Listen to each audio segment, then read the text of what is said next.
and then we add a string. Did you catch the problem? Is this a list of integers or is it a list of strings? Because we've added both, but we have to declare a type now. So you'll get this ugly error message that says the argument type list can't be assigned to the parameter type of blah, blah, blah, whatever it is. Really, what we're saying here is you have to declare it.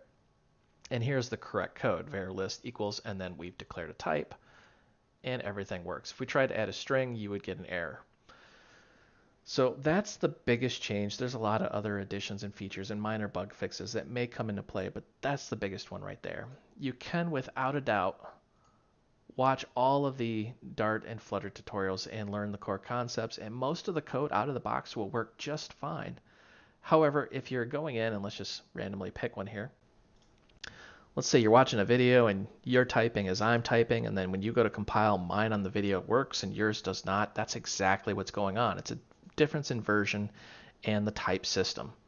So really, when you get to that situation, just click on source code where it says resources available. It's the same thing.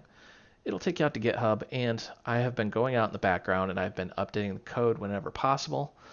Some other folks in the community have also updated the code, and we're trying to fix that. So when in doubt, check GitHub first. There's no reason to retype all this if you don't have to. And understand that packages, if you are just starting and you don't know what a package is, it's a body of code that someone else has written that you can use. These packages are all written in Dart, and they are also susceptible to all those changes. So I'm not trying to scare you away. I'm just trying to let you know that everything written in Dart is now susceptible to these changes. Therefore, it could break. And even if it isn't susceptible, like if we look at your launcher, you'll see in the change log, breaking change, meaning they did something that's going to break code compatibility. Yeah, that's just one of the caveats of working with somebody else's code. If they change something, it could break your stuff. Dart is actually really, really good with documentation.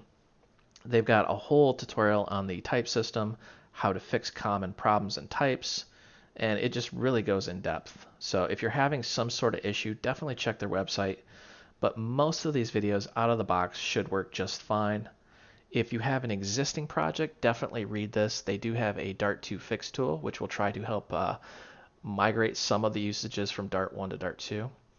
And moving forward, you should use upper constraints on the SDK version, meaning